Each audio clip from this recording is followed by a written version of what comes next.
Speculative story about the mysterious death and body discovery of Riley Strain. The tip. It was just after 10 p.m. on a crisp October night in 2023 when the call came into the dispatch center for the Santa Clarita Valley Sheriff's Station. A local resident out walking his dog had stumbled upon what he feared was a dead body near the trailhead of the popular Towsley Canyon hiking area in the hills just west of Santa Clarita, California. Within minutes, sheriff's deputies were racing up the winding canyon roads with lights blazing, converging on the remote area. They began methodically searching with flashlights and soon made a grisly confirmation: the resident had indeed discovered human remains. Based on the state of decomposition, it was clear the body had been there for quite some time, at least several weeks if not longer, judging by the extreme mummification caused by the dry California climate. The victim appeared to be a young male, but positive identification or any indication of what transpired here would have to wait until investigators could properly process the scene. Enter special victims. With foul play considered a possibility given the remote canyon location and decomposed state of the remains, detectives from the Los Angeles County Sheriff's Department's Special Victims Bureau were quickly called to the scene to take over the high-priority case and probe how this person ended up out here. Their first priority was identifying the victim through any means necessary so they could begin piecing together his life, background, whereabouts leading up to the body's discovery, and who may have wanted to harm him. The body was carefully extracted using standard forensic procedures and transported to the morgue for an autopsy by the coroner. Despite the advanced state of decomposition, the coroner's investigators were able to extract some key information and evidence. The victim was indeed male, likely tall and slender based on the bone structure. He appeared to be somewhere between 20 to 30 years old at the time of death, judging by the maturity of the skeletal frame. There were no immediate signs of major trauma like gunshot or stab wounds, though the body did show some fractures and breaks, possibly from an assault or accident. Some shreds of fabric remained as well, which investigators quickly determined were from high-end athletic clothing and sneakers, the types worn by avid hikers and trail runners. Using cutting-edge forensic technology, they were eventually able to pull some DNA evidence as well as gain information on hair, skin, and eye pigmentation.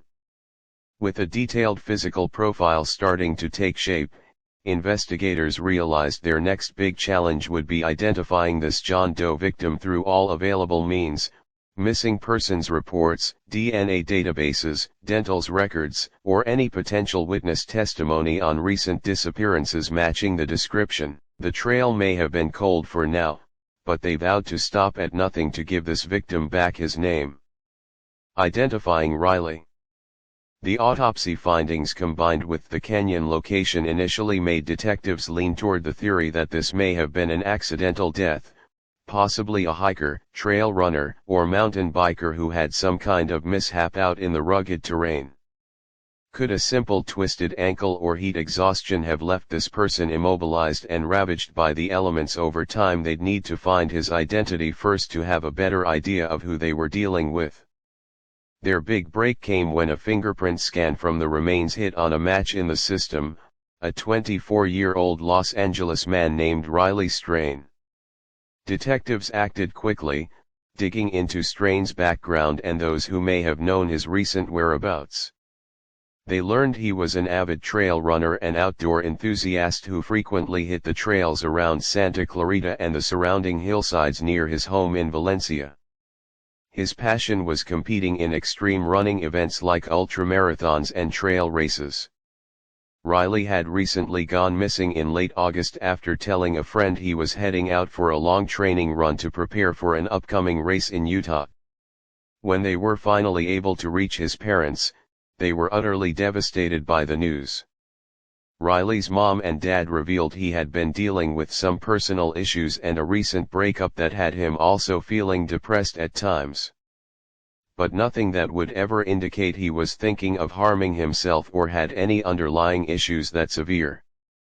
The investigation had now pivoted as detectives began exploring the possibility that Strain's death may not have been an accident after all. When combined with some of the autopsy findings like the fractures, suddenly more nefarious scenarios were being contemplated. Was there a potential altercation, foul play, or cover-up if Riley's death was indeed a homicide? Who could have wanted this vibrant young athlete dead so violently? A terrifying truth emerges. As detectives began tracing Riley's final days and the events leading up to his disappearance, an infinitely more terrifying scenario began taking shape.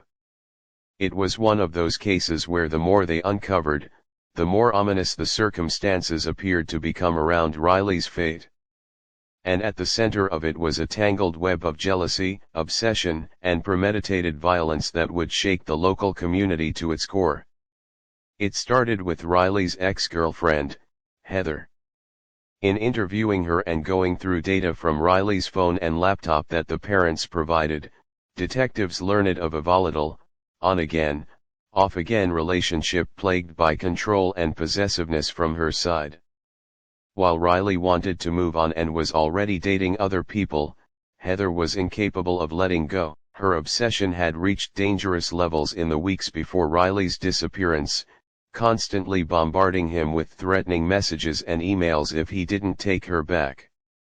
"Riley was mine and he knew he could never really leave me," read one of the more haunting messages filtered through Heather's devices. "Nobody will ever care about you and cherish you the way I do. We're stuck together forever, whether you realize it or not. I'll never let you go," literally. Detectives were also able to track Heather's movements and communications in the days after Riley went for that fateful training run on August 25. For weeks, she had played the role of a concerned girlfriend desperately looking for her missing ex. She constantly badgered his parents, friends, anyone who would listen about hiring private investigators or organizing search parties to help try and find Riley. But buried in her phone records were cryptic texts and emails checking on the status of a crazy, totally crazy situation and cheering when Riley's body was finally discovered in Towsley Canyon. "Thank God this nightmare is finally over," one message read. "Now he's mine forever like I always promised." The investigation pivoted as it became chillingly clear that this was no accidental death of a hiker.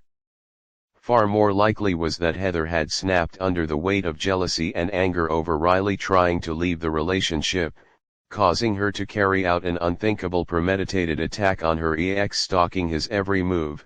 She may have been lying in wait for him during that fateful training run, launching an ambush in the remote canyon that left him battered and either severely immobilized or worse. Then, she let the elements of the canyon take care of erasing any remaining evidence of how or exactly when he expired. All to essentially keep Riley all to herself, even in death. As these horrifying revelations emerged, detectives knew they had to move swiftly to build their case. Despite the advanced decomposition, forensics were able to find trace DNA and fiber evidence on the remains that matched back to Heather's car and home. Her phone had also pinged off cell towers in the vicinity of the canyon the same day Riley went missing. There was more than enough circumstantial evidence to arrest Heather Douglas on suspicion of first-degree murder in the death of Riley Strain. For the traumatized family, the truth somehow seemed even more shattering than not knowing what happened all those months. Their beloved Riley had senselessly died at the hands of someone he once loved dearly, but who was clearly unstable and had let jealousy and obsession consume her to the point of horrific violence. Riley's reckoning, the punishment phase. With an open and shut case, prosecutors were able to swiftly take Heather Douglas to trial for the murder of her ex-boyfriend Riley Strain in what had been nicknamed the Trail Runner Killer case around Los Angeles and Santa Clarita.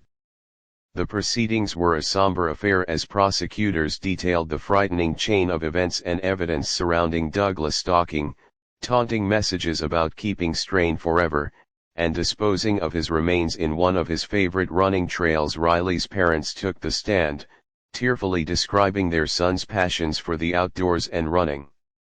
How he was pursuing his dreams of becoming an elite ultramarathon racer, but also had the goal of using that platform to become a motivational speaker for young people, talking about the importance of perseverance and overcoming life's obstacles. The courtroom was stained with tears as video clips were shown of Riley's articulate, infectious personality that had already inspired so many in such a short amount of time. In the end, the jury had no choice but to find Heather Douglas guilty on all charges: premeditated first-degree murder, kidnapping, and abuse of a corpse. Upon hearing the conviction, the petite and soft-spoken 26-year-old Douglas showed absolutely no emotion.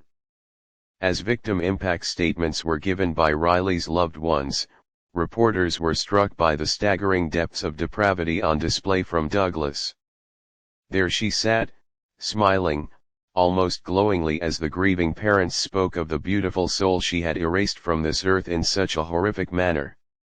"He's finally at peace now that we're together for good," she muttered under her breath at one point with a twisted smirk.